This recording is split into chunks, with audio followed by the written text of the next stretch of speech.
મારા બધા દર્શકોને બાપા સીતારામ.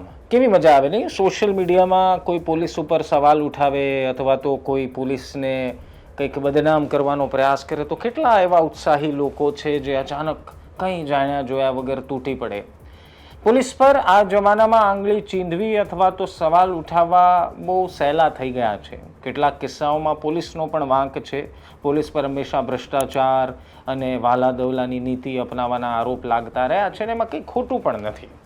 પરંતુ તમે ખાલી વિચાર કરો કે આ પોલીસ માટે તમે માનભેર ક્યારે વિચાર્યું છે છેલ્લે એ વિચાર કરજો. એ પણ વિચાર કરજો કે તમારા વર્તુળમાંથી કેટલા લોકો છે કે જેના પરિવારમાંથી કોઈને કોઈ પોલીસ સેવામાં જોડાયેલું હતું અથવા તો જોડાયેલું છે.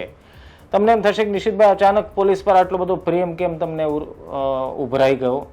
એની પાછળનું કારણ છે કે પોલીસ છે ને સામાન્ય લોકો માટે સોફ્ટ ટાર્ગેટ તો બહુ આસાનીથી બની જાય છે, પરંતુ હકીકતમાં પોલીસ સાથે જ્યારે કાંઈ થાય છે ત્યારે ના તો તમને સોશિયલ મીડિયા પર એવી પોસ્ટ જોવા મળે છે, ના તો પછી તમને કોઈ એવી વાત કરતા જોવા મળે છે. ગુજરાતમાં 3 એવી ઘટનાઓ ઘટી એક જ દિવસમાં, જેમાં સ્વાભાવિક રીતે સવાલ થવા લાગ્યો કે શું પોલીસ હંમેશા માત્ર સહન જ કરશે? પોલીસ કર્મચારીઓ સહન કરવા માટે જ બન્યા છે?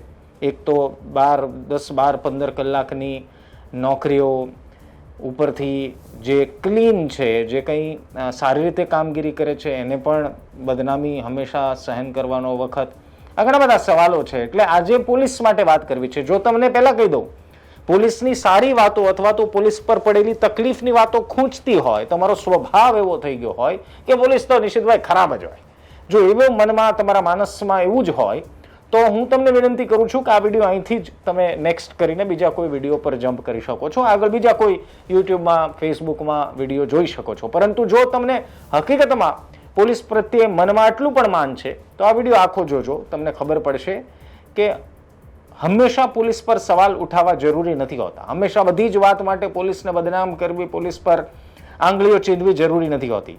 સરળ ભાષામાં, દેશી ભાષામાં સમજવાનો પ્રયાસ કરીશું. એ પહેલા કહી દઉં, તમે નિષ્કર્ષ જોઈ રહ્યા છો. મારું નામ નિશિત રાજુગુરુ છે.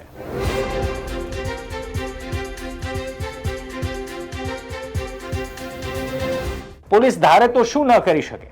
પોલીસ ધારે તો એવું કહેવાય કે વિસ્તારમાંથી એક જગ્યાએથી ખિલ્લી પણ ચોરાઈ ન શકે. જે અત્યાર સુધી પોલીસ પર સવાલ ઉઠ્યા છે એ બધી જ વાત એકંદરે સાચી માની લઈએ, કારણ કે કેટલાક પોલીસ કર્મચારીઓ અને અધિકારીઓના કાંડ અને કામ જ એવા છે.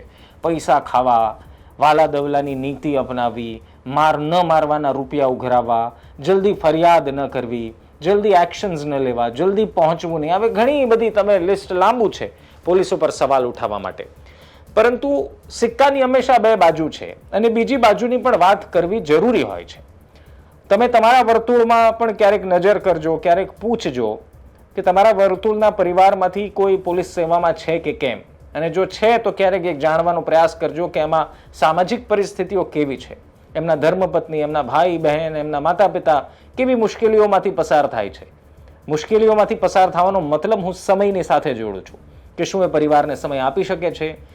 હવે તમે તમારી સાઈડથી વિચાર કરો કે કોઈ પણ તહેવાર હોય, પોલીસ પેટ્રોલિંગ, કોઈ પણ તહેવાર હોય, કોઈ પણ નેતા આવે, પોલીસ હંમેશા હાજર રહે, ગમે ત્યાં બદલી થઈ જાય. ઘણી બધી સમસ્યાઓ છે. પોલીસની સમસ્યાઓ જાણવા માટે આપણી પાસે સમય નથી. પરંતુ હા, સોશિયલ મીડિયામાં કદાચ એવી પોસ્ટ તમે જોઈ લીધી કે કોઈ પોલીસે ફલાણું કર્યું, તો જાણ્યા જોયા વગર કમેન્ટ જરૂર કરી દઈએ છીએ કે પોલીસ તો આવી જ હોય છે. ગુજરાતમાં 3 ઘટનાઓ ઘટી જેમાં પોલીસ કંઈક સારું કામ કરવા ગઈ અથવા તો પોલીસ પોતાની ફરજ નિભાવવા ગઈ અને પોલીસ પર જ હુમલો થઈ ગયો.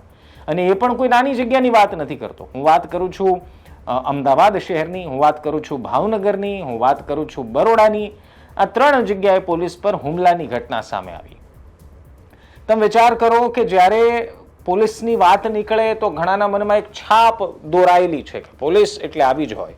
નાનપણમાં તમે જોજો, પહેલાના જમાનામાં ને હજી પણ કેટલીક જગ્યાએ માતા પોતાના દીકરાને એ તોફાન બહુ કરતો હોય, રડતો હોય તો પોલીસ આવી જશે, પોલીસને આપી દઈશું, એ વાતથી બીવડાવે. એટલે એક છાપ જ સમાજમાં ખોટી ક્રિએટ કરેલી છે કે પોલીસ તો આવી જ હોય છે. પોલીસના ઘણા સારા ચહેરા તમે ભૂતકાળમાં જોયા જ હશે, મને વિશ્વાસ છે. પરંતુ આજે એટલા માટે મારે વાત કરવી છે કે પોલીસને એવું કહી દઉં તારા પટ્ટા ઉતારી લઈશું, કેટલી સહેલી વાત છે. પરંતુ ક્યારે એ જાણવાનો પ્રયાસ નથી કર્યો કે પોલીસ સેવામાં, પોલીસ દળમાં જવા માટે કેટલી મહેનત કરે છે અને કેટલું બલિદાન આપ્યું છે, સામાજિક બલિદાન એમનું કેટલું છે, એ વિચાર નથી કરતા. અને વિચાર એટલા માટે પણ આપણે નથી કરતા કારણ કે પોલીસ સેવામાં આવ્યા બાદ કેટલાક પોલીસ કર્મચારીઓ એ ભૂલી જાય છે કે આપણે સેવા કરવા માટે આવ્યા છીએ. આપણને પગાર જનતાના ટેક્સના રૂપિયાથી મળે છે, સરકાર આપણને આપે છે, તો એમાં વાલા દવલાની નીતિ, પૈસા ખાઈને બંગલા બનાવી લેવા, ફોર્ચ્યુનર ને થાર જેવી ગાડીઓ લઈ લેવી, આ બધી વાતમાં ઘણા પોલીસ કર્મચારીઓ લોભાઈ જાય છે અને ભૂલી પણ જાય છે ને જનતા સાથે આપોઆપ ખોટું થાય છે. ભાવનગરમાં શું થયું? ભાવનગરમાં પોલીસ પર હુમલો થઈ ગયો. હુમલો એવો હિચકારો હુમલો થયો કે પોલીસ કર્મચારી જે ઇજાગ્રસ્ત થયો તેને હોસ્પિટલમાં દાખલ કરવાની ફરજ પડી. બરોડામાં શું થયું? 112 કોઈકે ડાયલ કર્યું. પતિ પત્ની વચ્ચે ઝઘડો હતો અને અનઆર્મ્ડ લોકરક્ષક, જેને જનરક્ષક પણ કહે છે, એ ત્યાં ફરિયાદ સાંભળીને પહોંચ્યા અને ઉલટાનું થયું શું? પોલીસ જ્યાં પહોંચે ત્યાં ઘણીવાર એવું બને કે પોલીસ આવી જાય એટલે મામલો શાંત પડી જાય, સમાધાન સુધી વાત પહોંચે. ત્યાં તો પતિ પત્નીએ જ પોલીસ પર હુમલો કરી દીધો અને માથું ફાડી નાખ્યું. પથ્થરથી મહિલા પત્ની જે છે પોલીસ પર, જનરક્ષક પર હુમલો કરતી દેખાય. અને સૌથી મજેદાર વાત તમને એ કહી દઉં કે સૌથી મજેદાર વાત એ, જે આખી ઘટના ઘટીની આજુબાજુ અસંખ્ય લોકો ઊભા હતા. જ્યારે પોલીસના કોલર પકડવામાં આવતા હતા, જ્યારે પોલીસનો શર્ટ ફાડવામાં આવતો હતો, ત્યારે લોકો ઊભા હતા. કેટલાક લોકો વિડીયો બનાવવા વ્યસ્ત હતા, એટલે તમને મને ખબર પડી. પણ જે બાકી લોકો એમને ઊભા હતા એ મજા લઈ રહ્યા હતા, આનંદ લઈ રહ્યા હતા. કહેવાનો મતલબ પોલીસ પ્રત્યેનું મનની અંદર જે માન છે ને, એને થોડી સુધારવાની જરૂર છે. હવે એના માટે હું તમને અસંખ્ય એક્ઝામ્પલ આપી શકું છું કે તહેવારો હોય કે પછી તમારા જ સોસાયટીમાં, તમારા જ ઘરમાં જ્યારે કોઈ અણબનાવ બન્યો હોય, ત્યારે સૌથી પહેલાં આપણે પોલીસને યાદ કરીએ. આપણે પોલીસને પાસેથી એવી અઢળક અપેક્ષાઓ રાખીએ કે જલ્દીથી જલ્દી અમને ન્યાય મળી જાય. અને એ જ પોલીસ જો કોઈ વાંકમાં ચડે તો આપણે કંઈ પણ વિચાર્યા વગર, આપણે ઘટનાનો કોન્ટેક્સ્ટ ખબર નથી હોતી. સોશિયલ મીડિયાનો તો પાવર એ જ છે ને કે ઘટનાનો આપણને મૂળે નથી ખબર. તેમ છતાં પોલીસને બદનામી કરવાની જે ઓલી રેસ ચાલી છે એમાં જોડાઈ જઈએ છીએ. મારા પરિવારમાંથી કોઈ પોલીસમાં નથી, મારો સગો ભાઈ કોઈ પોલીસમાં નથી. ઘણાને એવો પણ ડાઉટ જતો હોય કે આમને કંઈ પોલીસ લેવા દેવા હશે. મારે કોઈ સંબંધ નથી. સંબંધ મારો એક પત્રકારનો છે અને એ પત્રકારની રૂહે હું તમને કહું છું કે પોલીસ માત્ર બદનામી વહોરવા માટે નહીં. હવે અમદાવાદની ઘટના કહું, જે જાણકારી મારી પાસે છે. રિવરફ્રન્ટ પર બે યુવાનો રોંગ સાઈડમાં આવી રહ્યા હતા. પોલીસ પેટ્રોલિંગમાં હતી.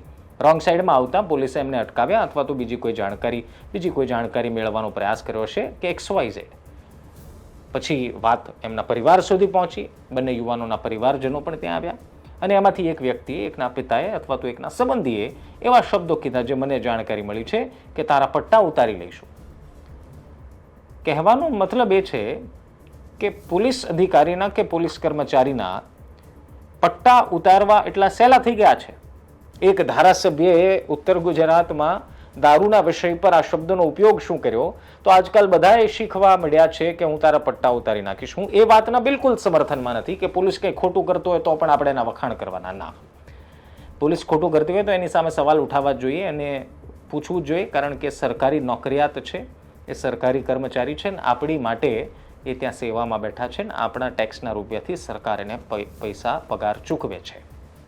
પરંતુ એનો મતલબ એવો પણ નથી થતો કે તળાવમાં, એ તો કહેવત આપણે સાંભળી જ છે કે તળાવમાં એક માછલી ખરાબ હોય તો આખું એ તળાવ ખરાબ કરે અથવા તો આખા તળાવની બદનામી થાય. આ કહાની કંઈક એવી જ છે. આ આખી કહાનીમાં પોલીસ સેવાની, પોલીસ કર્મચારીઓની વાતોમાં કેટલાક અધિકારીઓ જે નિષ્ઠાપૂર્વક કામ કરે છે, કેટલાક કર્મચારીઓ જે સમયસર કોકને ન્યાય અપાવવા માટે તનતોડ મહેનત કરે છે, પોતાના ઘરનું પણ વિચારતા નથી, પોતાના સામાજિક પ્રસંગોનું વિચારતા નથી, એવા લોકો પણ બદનામ થાય છે. એવા કેટલાય કિસ્સાઓ તમે જોયા હશે જ્યાં પોલીસ પર હુમલાઓ થયા છે. એક જ દિવસમાં 3 હુમલાઓ થયા અને આજે એટલા માટે જ મને એવું થયું કે પોલીસ પર હુમલા કરવા બહુ સામાન્ય બાબત થઈ ગઈ છે. બુટલેગર ગાડી ચડાવી દે, કોઈ હુમલો કરી દે, કોઈ ફાયરિંગ કરી દે, કોઈ છરી તલવાર વડે હુમલો કરી દે. પોલીસ લોકોની રક્ષા માટે છે અને હવે પોલીસની રક્ષા કરવા માટે આપણે સવાલ ઉઠાવવા પડે અથવા તો એની ચિંતા કરવી પડે. આનાથી ખરાબ સમય હોઈ શકે નહીં. એટલે હું તો એ વાતનો પણ હિમાયતી છું કે જો પોલીસ સાથે આવું થતું હોય તો આવું કરનાર લોકોને પણ દંડ થવો જોઈએ, સજા થવી જોઈએ. થોડા સમય પહેલા અમદાવાદમાંથી એક વિડીયો આવ્યો હતો, જ્યારે કોઈ ટ્રાફિક કર્મચારીઓએ કોઈક મોંઘીદાટ કારવાળા વ્યક્તિને રોક્યા તો એ વ્યક્તિ ત્યાં ફૂટપાથ પર બેસીને દાદાગીરી કરવા માંડ્યો કે તું મારું શું કરી લઈશ, તું શું કરી લઈશ ને હું તારું શું કરી લઈશ. કહેવાનો મતલબ એ છે કે પોલીસ જે પોતાની ફરજ નિભાવે છે અને પોતાના આપણે નિયમ તોડી અને રોકે, તો કેટલાક લોકો એવા છે નિયમ તોડવા છતાં પોલીસના બાપ બનવાનો પ્રયાસ કરે છે. તો આવા લોકોને સરકારે અને ઉચ્ચ અધિકારીઓ પણ નોંધ લેવી જોઈએ. ઘણા કિસ્સાઓમાં એવું પણ થાય છે કે ઉચ્ચ અધિકારીઓ પણ નોંધ નથી લેતા કે અચ્છા કોન્સ્ટેબલ સાથે થયું તો આવું તો થયા કરે, જનતા છે આક્રોશમાં આવું કરે, શું કામ કરે? અધિકારીઓએ આ વાતની નોંધ લઈને જે પોલીસ કર્મચારીઓ, અમદાવાદમાં તો આ અંગેની ફરિયાદ પણ થઈ છે, વડોદરામાં પણ થઈ છે, ભાવનગરમાં પણ થઈ છે. ભાવનગરમાં તો હદ વિચાર કરો, જ્યાં જોગારધામ ચાલતું હતું અને પેટ્રોલિંગમાં નીકળેલા પ્રાઇવેટ કાર લઈને અથવા તો ત્યાંથી નીકળેલા વધારે ફોર્સ બોલાવવા માટે રાહ જોઈ અને ત્યાં કોઈના કહેવાથી ઉશ્કેરાઈને એક કોન્સ્ટેબલના માથું ફાડી નાખ્યું એવો હુમલો કરી દીધો.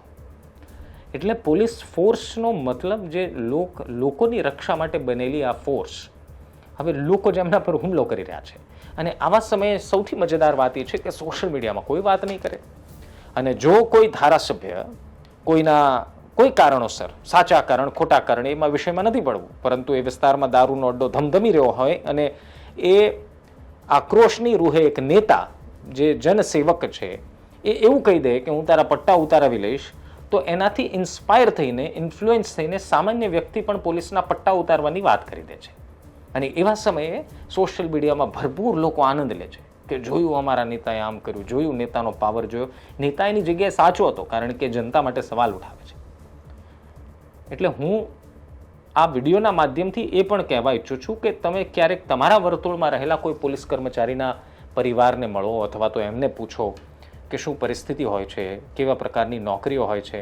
અને મોટા ભાગના કમેન્ટ કરનારા લોકો એસી કેબિનમાં બેઠા બેઠા બિંદાસ કમેન્ટ કરી દે છે કે પોલીસ તો આવીને જ હોય છે. અને કદાચ મારા વિડીયોમાં પણ કેટલાક હરક પદુડાઓ કમેન્ટ કરશે કે તમે ખોટા છો અને પોલીસ આવી છે અને પોલીસ તેવી છે. પોલીસ ખૂબ સારી છે એવું નથી કહેતો. પોલીસે પણ ઘણી ભૂલો કરી છે, કરતું આવ્યું છે અને હજી પણ કરે છે, અને એને ઉઘાડા પાડવા પણ જરૂરી છે. પરંતુ એનો મતલબ એવો નથી થતો કે કોઈની સુરક્ષા માટે, કોઈ વિસ્તારની શાંતિ માટે પોલીસ પહોંચે તો એના પર હુમલો થઈ જાય અને એ સમયે પણ આપણે આનંદ જ લઈએ. અપેક્ષા રાખું છું કે મારી કોઈ વાત તમને ગળે ઉતરી હશે. તમે હજી પણ કમેન્ટમાં ગાળો ભાંડશો તો એમાં કોઈ વાંધો નથી, પરંતુ પોલીસ લોકોની રક્ષા કરવા માટે છે અને અપેક્ષા રાખીએ કે પોલીસની પણ રક્ષા એટલી જ થાય. તમારું શું માનવું છે કમેન્ટ જરૂર કરજો. વિડીયો ગમે તો લાઈક કરજો. બાકી મળીએ છીએ. ધ્યાન રાખો, મજા કરો. બાપા સીતારામ.